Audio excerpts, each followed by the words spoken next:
Welcome back. Session 27, Make Stocks Fun. What to do with Amgen?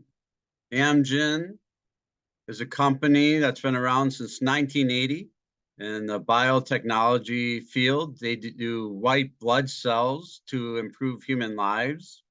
It's a very good company. I've been following them for about a decade or so. I recently owned this stock for the last, say, just a little over a year.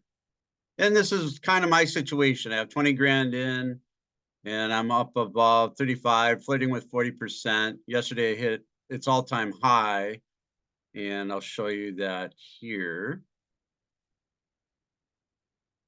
using Yahoo. Hopefully you guys are good. Thank you for joining me. Appreciate you guys wanting to do better in your stock success. I think this will be a good year, good positive returns. Good year for us to make some money. Let's see, let me go 5 years out. And as you can see, this is kind of my dilemma. So I'm, like I said, flirting with 40% gains. We had that high, almost 311 on 1.8, and we're coming down off of that. So this is what I'm looking at, is to sell here at 35%, and I went out 3 years. So essentially I'd make 7 grand profit. So my next trade, I'd go in at 27 grand. And if that made 35%, I'd be at 94.50, 36,450, and another 35%, that'd be $12,757. Give me roughly about 50,000 at the end of year 3. Versus on the right-hand side, you see my stocks. What I own is 89.36. And how do we find that information?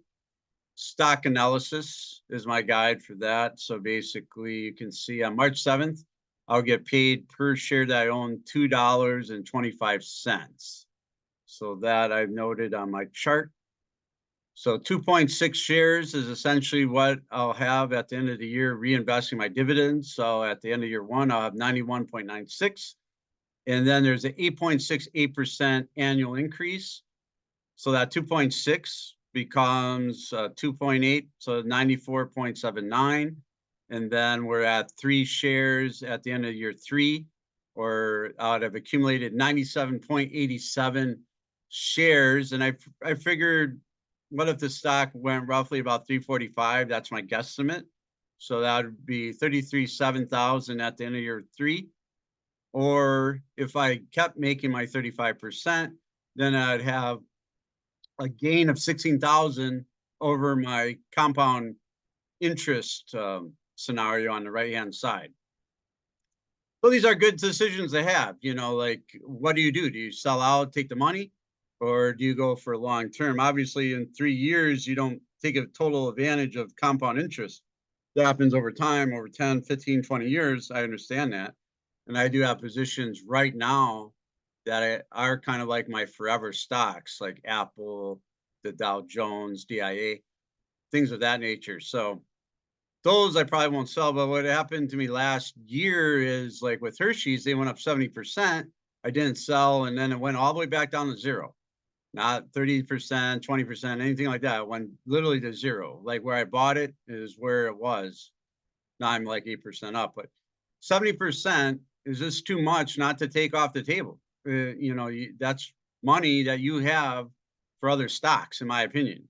You know, when I set out to buy her, she was a long-term play, so that's why I let it ride. I know not in my wildest dreams would it ever went to zero, but that's what happens. So, but that's a scenario that I'm entering in right now. This is what goes through my head, and these are the type of questions that, you know, successful investors like myself ask and inquire on. It just, in my opinion, I don't see it too much on the internet, like displayed this way. But this is what we're going at, and what I like to do is go beyond the 3 years, go up to 10 and 20, and see what Amgen would bring me if I stayed in long haul. Because long haul, I do believe in the company, and if I sell here and take my profits, which I'm leaning towards, then if the stock drops, I'll be back in at these higher amounts on the left, displayed on the left side. Those are my thoughts. I just want to share that with you. Stay tuned for tomorrow's episode. We'll jump back in FinViz and go over my gems and see what the 20% possibilities lay ahead for us. Thank you. Have a great day. Bye.